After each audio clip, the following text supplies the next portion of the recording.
Ok, merci. Je suis Sékou Amadou Traoré. Je suis le directeur national de la population du Mali, le PCC du Mali. Alors,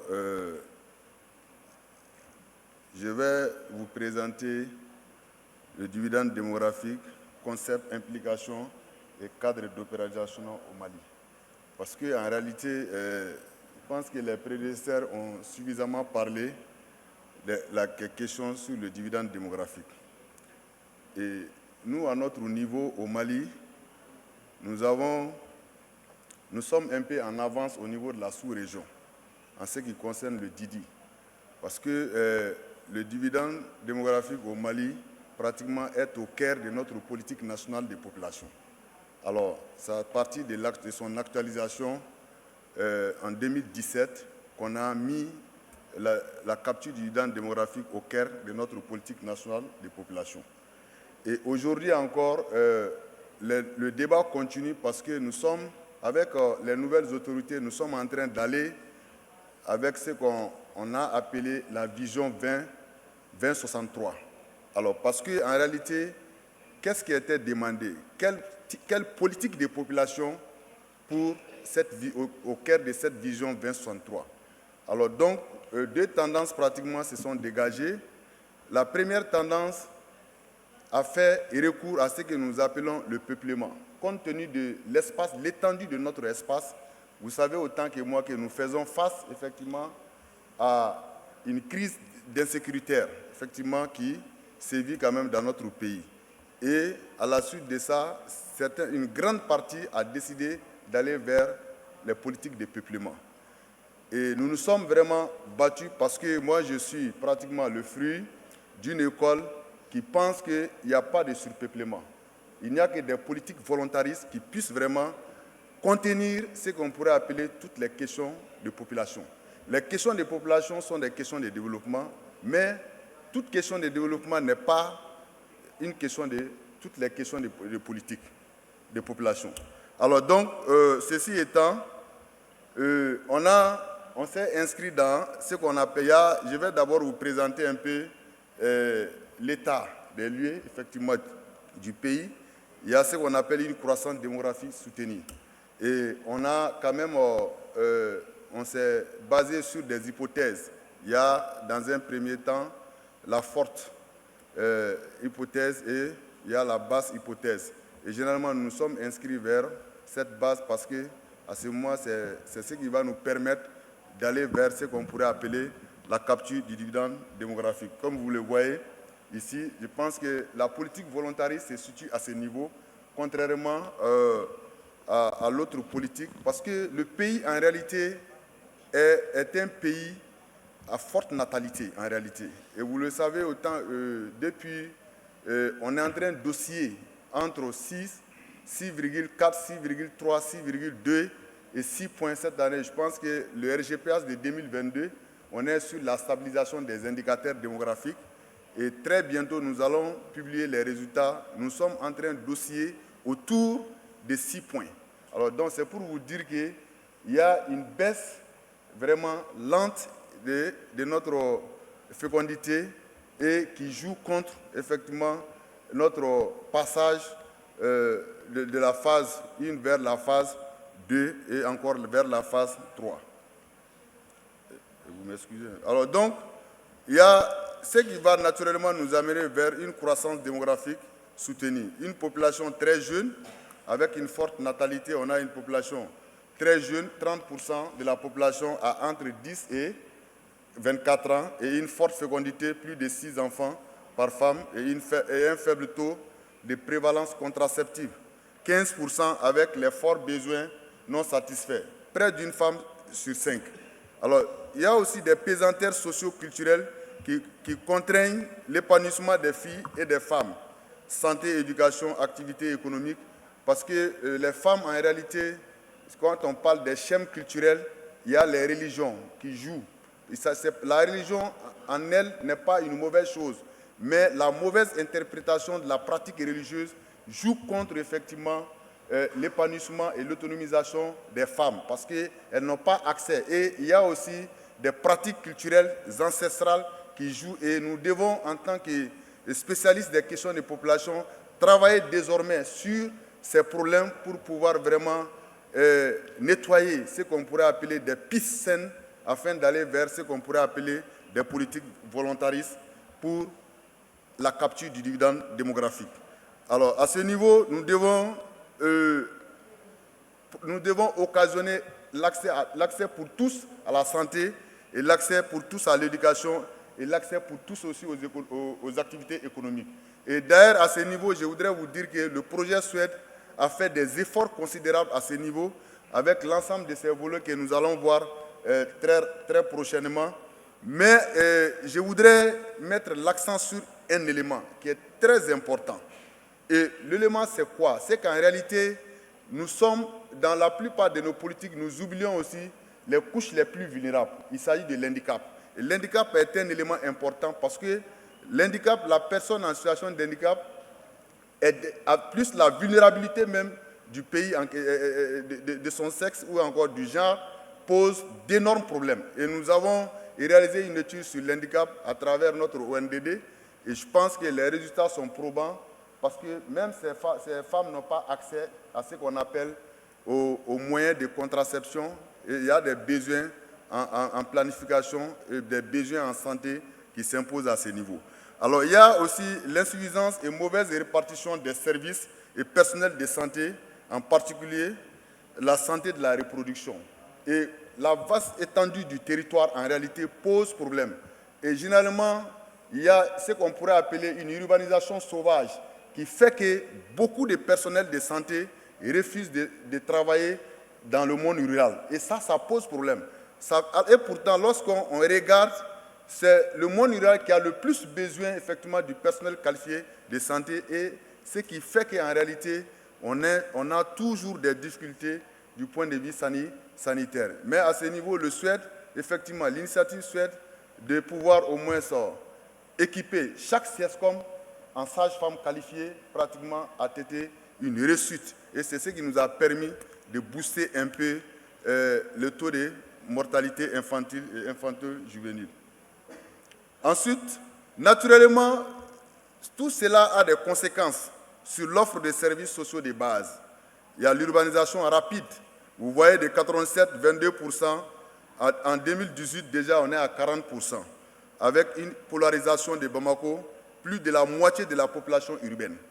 Et forte pression sur les ressources, morcellement des terres, conflits fonciers, insécurité, déforestation, déséquilibre entre territoires, et chômage des jeunes et accroissement des inégalités, accroissement des dépenses sociales en défaveur des dépenses d'investissement physique.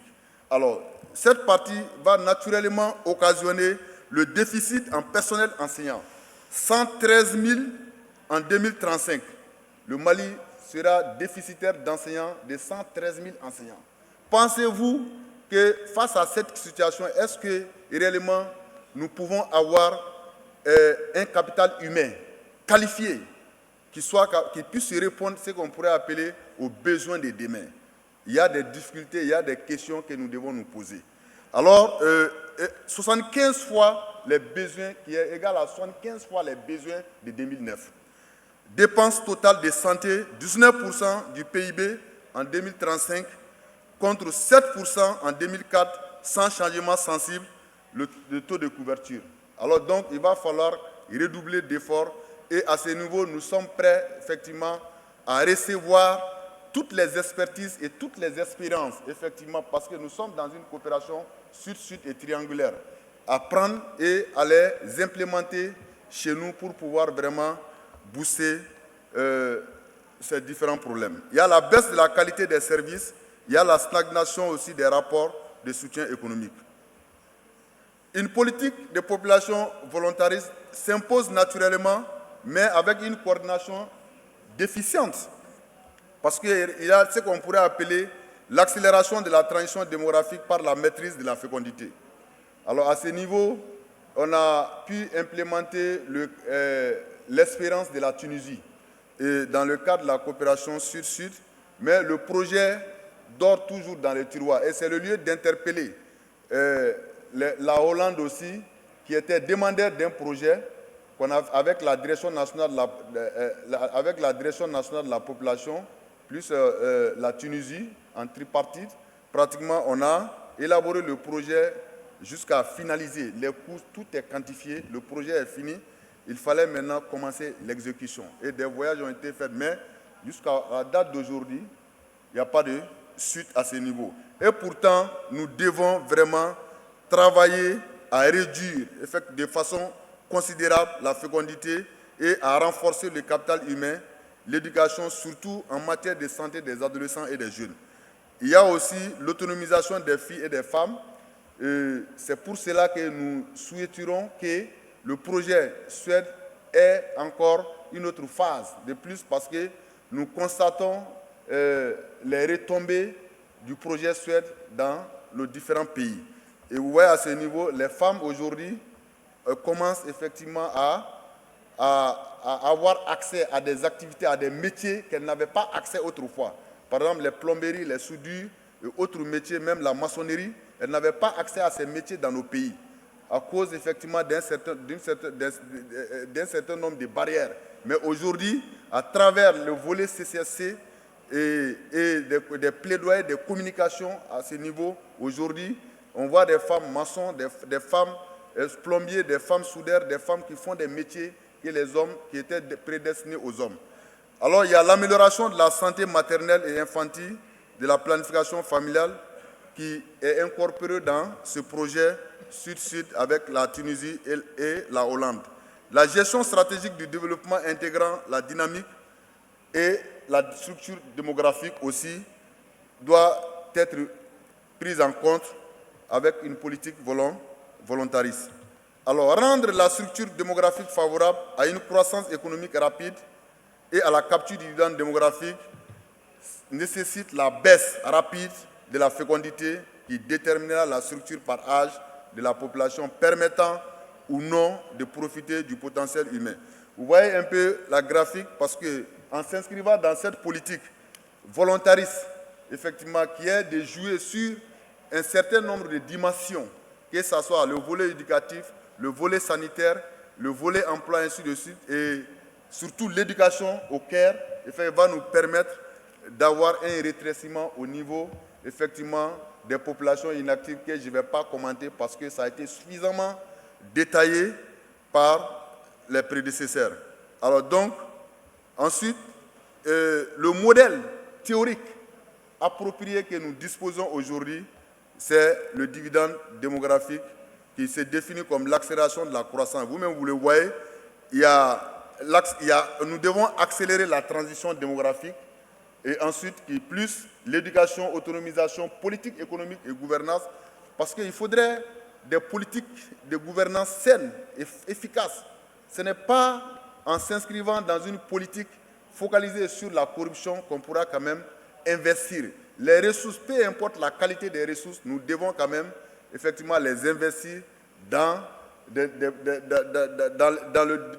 l'humain pour qu'on puisse avoir un développement humain durable. Et c'est ce qui va nous amener vers la capture du dividende démographique. Et cela bénéficie d'investissements en faveur de l'autonomisation, la formation et l'emploi.